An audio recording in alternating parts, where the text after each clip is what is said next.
Hi friends, L K study circle YouTube ಚಾನಲ್ಗೆ ಸ್ವಾಗತ. ವೀಕ್ಷಕರೇ, ಯಾರೆಲ್ಲ KS ಆಸ್ಪಿರೆಂಟ್ಸ್ ಇದ್ದೀರೋ, ನಾಳೆ ಎಕ್ಸಾಮನ್ನು ಬರಿತಾ ಇದ್ದೀರಾ.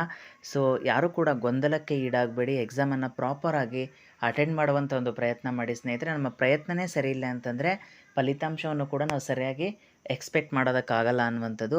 ಸೊ ಅದರಿಂದ ನಿಮಗೆ ಎಷ್ಟು ಗೊತ್ತಿದೆಯೋ ಅಷ್ಟನ್ನು ಸರಿಯಾಗಿ ಉತ್ತರಿಸುವಂಥ ಒಂದು ಪ್ರಯತ್ನ ಇರಲಿ ಅನ್ನುವಂಥದ್ದು ಅಷ್ಟೇ ನನ್ನ ಅಭಿಪ್ರಾಯ ಸ್ನೇಹಿತರೆ. ಸೊ ಒಂದು ರೀತಿ ಪರೀಕ್ಷಾ ಕೊಠಡಿಯಲ್ಲಿ ನಾವು ಒಂದು ರೀತಿ ಸ್ಟೆಪ್ಸ್ ಕೂಡ ನಮ್ಮನ್ನ ಸಕ್ಸಸ್ನ ದಾರಿಗೆ ಕರೆದೊಯ್ಯುತ್ತೆ ಅನ್ನುವಂಥದ್ದು ನನ್ನ ಅಭಿಪ್ರಾಯ ಸ್ನೇಹಿತರೆ. ಸೊ ಅದರಿಂದ ವೆರಿ ಕೇರ್ಫುಲ್ ಆಗಿರಿ ನಾಳೆ ಅನ್ನುವಂಥದ್ದು. ಕೆಲವು ಇನ್ಸ್ಟ್ರಕ್ಷನ್ನ ಕೊಡ್ತಾ ಹೋಗ್ತೀನಿ ಸ್ನೇಹಿತರೆ, ತುಂಬ ನಿಮಗೆ ಹೆಲ್ಪ್ಫುಲ್ ಆಗ್ಬೋದು ಅನ್ನುವಂಥದ್ದು ನನ್ನ ಕಾನ್ಸೆಪ್ಟ್ ಅನ್ನುವಂಥದ್ದು. ಸ್ನೇಹಿತರೆ, ನಾಳೆ ಬೆಳಗ್ಗೆ ಎಕ್ಸಾಮ್ ಇರೋದ್ರಿಂದ ಆದಷ್ಟು ಬೇಗ ಎಕ್ಸಾಮ್ ಸೆಂಟ್ರಿಗೆ ಬೇಗ ರೀಚ್ ಆಗೋದು ಬೆಟರ್ ಅನ್ನುವಂಥದ್ದು. ಸೊ ನೀವು ಎಷ್ಟು ಬೇಗ ರೀಚ್ ಆಗ್ತೀರೋ ಅಷ್ಟು ನಿಮಗೆ ಅನುಕೂಲ ಆಗ್ತಾ ಹೋಗುತ್ತೆ. ಯಾಕಂದರೆ ಕೆಲವು ಟೈಮ್ ಲೇಟಾಗಿ ಕೂಡ ರೀಚ್ ಆಗುವಂಥ ಅವಕಾಶ ಇದೆ, ಟ್ರಾನ್ಸ್ಪೋರ್ಟೇಷನ್ನ ಪ್ರಾಬ್ಲಮ್ನಿಂದ ಅನ್ನುವಂಥದ್ದು. ಸೊ ಅದರಿಂದ ನೀವು ಲೇಟಾಗಿ ರೀಚ್ ಆದಷ್ಟು ನಿಮಗೆ ಗಾಬರಿ ಆಗುತ್ತೆ. ಸೊ ಈ ಮುಖಾಂತರ ಟೆನ್ಷನಿಂದನೂ ಕೂಡ ಸೊ ನೀವು ಎಕ್ಸಾಮನ್ನು ಎಕ್ಸಾಮನ್ನು ಸರಿಯಾಗಿ ಅಟೆಂಡ್ ಮಾಡದಿರೋಕ್ಕೆ ಒಂದು ಅವಕಾಶ ಆಗುತ್ತೆ ಸ್ನೇಹಿತರೆ. ಅದರಿಂದ ಆದಷ್ಟು ಬೇಗ ನೀವು ಎಕ್ಸಾಮ್ ಸೆಂಟರ್ನ ರೀಚ್ ಆಗಿ ಅನ್ನುವಂಥದ್ದು ನನ್ನ ಅಭಿಪ್ರಾಯ. ಅದ್ರ ಜೊತೆಗೆ ಎಕ್ಸಾಮ್ ಹಾಲಲ್ಲಿ ಕೂಡ ಒಂದು ರೀತಿಯಾಗಿರ್ತಕ್ಕಂಥ ಒಂದು ಕಾನ್ಫಿಡೆನ್ಸಿಂದ ಕೂತ್ಕೊಳ್ಳಿ ಸ್ನೇಹಿತರೆ. ನೀವು ಎಷ್ಟೇ ಓದಿರ್ಬೋದು, ನೀವೇನೇ ಮಾಡಿರ್ಬೋದು, ಎಕ್ಸಾಮ್ ಹಾಲಲ್ಲಿ ನಾವು ಯಾವ ರೀತಿಯಾದಂಥ ಪ್ರಶ್ನೆಗಳನ್ನ ಟ್ಯಾಕಲ್ ಮಾಡ್ತೀವಿ ಅನ್ನೋದು ತುಂಬ ಇಂಪಾರ್ಟೆಂಟ್ ಆಗ್ತಾ ಹೋಗುತ್ತೆ. ಅದರಿಂದ ಪ್ರಶ್ನೆ ಪತ್ರಿಕೆಯನ್ನು ಕೊಟ್ಟ ನಂತರ ಒಂದು ರೀತಿಯಾಗಿರ್ತಕ್ಕಂಥ ಪ್ರಶ್ನೆಗಳನ್ನ ಒಂದು ಬಾರಿ ಓದ್ಕೊಂಬನ್ನಿ. ನಿಮಗೆ ಯಾವ ಪ್ರಶ್ನೆಗೆ ಸರಿಯಾದ ಎಕ್ಸಾಕ್ಟಾಗಿ ಉತ್ತರಗಳು ನಿಮಗೆ ತಿಳಿದಿದೆಯೋ ಆ ಪ್ರಶ್ನೆಗಳಿಗೆ ಮೊದಲು ಉತ್ತರಿಸಿ ಅನ್ನುವಂಥದ್ದು.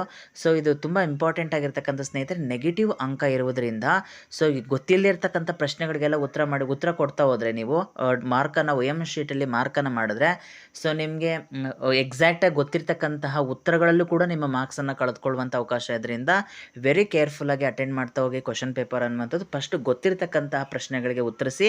ಇನ್ನು ಒಂದು ರೀತಿ ಮೂರು ಸ್ಟೇಜ್ನ ಇಟ್ಕೊಳ್ಳಿ. ಒಂದು ಫಸ್ಟ್ ರೌಂಡು ನಿಮಗೆ ಗೊತ್ತಿರ್ತಕ್ಕಂಥ ಪ್ರಶ್ನೆಗಳಿಗೆ ಉತ್ತರಿಸುವಂಥದ್ದು.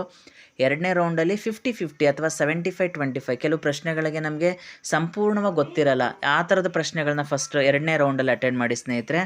ಸೊ ಅಲ್ಪ ಸ್ವಲ್ಪ ಆನ್ಸರ್ ಗೊತ್ತಿದೆಯಪ್ಪ ಅಂತಂದರೆ, ಅಥವಾ ಆಪ್ಷನ್ಸ್ ರಿಲೇಟೆಡ್ ಆಗಿ ನಿಮಗೆ ಆನ್ಸರ್ಸ್ ಸ್ವಲ್ಪ ತಿಳಿದಿದೆ ಅಂತಂದರೆ ಆ ಥರದ ಪ್ರಶ್ನೆಗಳನ್ನ ನೀವು ಎರಡನೇ ರೌಂಡಲ್ಲಿ ಇಟ್ಕೊಳ್ಳಿ ಅನ್ನುವಂಥದ್ದು. ಸೊ ಕ್ವಶನ್ ಪೇಪರ್ನ ಅಟೆಂಡ್ ಮಾಡುವಂತಹ ರೀತಿಯಲ್ಲೂ ಕೂಡ ನಮ್ಮ ಸಕ್ಸಸ್ಸನ್ನು ನಾವು ಪಡ್ಕೊಳ್ಬೋದಾಗುತ್ತೆ ಸ್ನೇಹಿತರೆ. ಅದರಿಂದ ಕೆಲವು ಮೆಥಡ್ಗಳನ್ನು ನಾವು ಅಳವಡಿಸ್ಕೊಂಡಾಗ ಮಾತ್ರ ನಾವು ಪರೀಕ್ಷೆಯಲ್ಲಿ ಯಶಸ್ಸು ಕಾಣ್ಬೋದು ಅನ್ನುವಂಥದ್ದಾಗುತ್ತೆ. ಸೊ ಫಸ್ಟ್ ರೌಂಡಲ್ಲಿ ನೀವು ಗೊತ್ತಿರ್ತಕ್ಕಂಥ ಎಲ್ಲ ಪ್ರಶ್ನೆಗಳಿಗೆ ಉತ್ತರಿಸುವಂಥ ಒಂದು ಪ್ರಯತ್ನ ಇರಲಿ. ಎರಡನೇ ರೌಂಡ್ನಲ್ಲಿ ನೀವು ಗೊತ್ತಿರ್ತಕ್ಕಂಥ ಅಟ್ಲೀಸ್ಟ್ 50-50 ಅಥವಾ 70-30 ಈ ರೀತಿಯಾಗಿರ್ತಕ್ಕಂಥ ಪ್ರಶ್ನೆಗಳನ್ನ ಅಟೆಂಡ್ ಮಾಡಿ ಅನ್ನುವಂಥದ್ದು.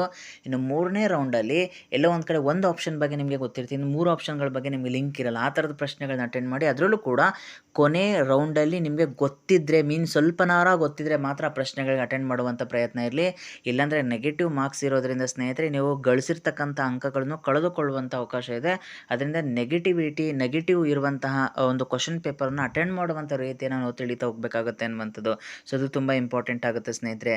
ಸೊ ಈ ಕಟ್ ಆಫ್ಗಳನ್ನ ಬಗ್ಗೆ ನಾವು ನೋಡ್ತಾ ಹೋದಾಗ ಸೊ ಯಾವಾಗಲೂ ಕೂಡ ಈ KS ಎಕ್ಸಾಮ್ಗೆ ಸಂಬಂಧಪಟ್ಟ ಹಾಗೆ ನಿಮ್ಗೆ ಗೊತ್ತಿರಬೇಕಾಗುತ್ತೆ, ಯಾವುದೇ ಕ್ಯಾಟಗರಿ ಆಗಿರ್ಬೋದು ಕೂಡ ಕಟ್ ಆಫ್ 200ಕ್ಕಿಂತ ಕಡಿಮೆ ಇರುತ್ತೆ ಅನ್ನುವಂಥದ್ದು. ಸೊ ತುಂಬ ಇಂಪಾರ್ಟೆಂಟ್ ಆಗುತ್ತೆ ಸ್ನೇಹಿತರೆ. ಅದರಿಂದ 150-160 ರೇಂಜಲ್ಲಿ ನಿಮ್ಮ ಮಾರ್ಕ್ಸ್ ಕೂಡ ಬಂದರೂ ಕೂಡ ನೀವೊಂದು ಸೇಫ್ ಝೋನಲ್ಲಿ ಇರ್ತೀರ ಅನ್ನುವಂಥದ್ದು ನನ್ನ ಅಭಿಪ್ರಾಯ ಆಗುತ್ತೆ ಸ್ನೇಹಿತರೆ.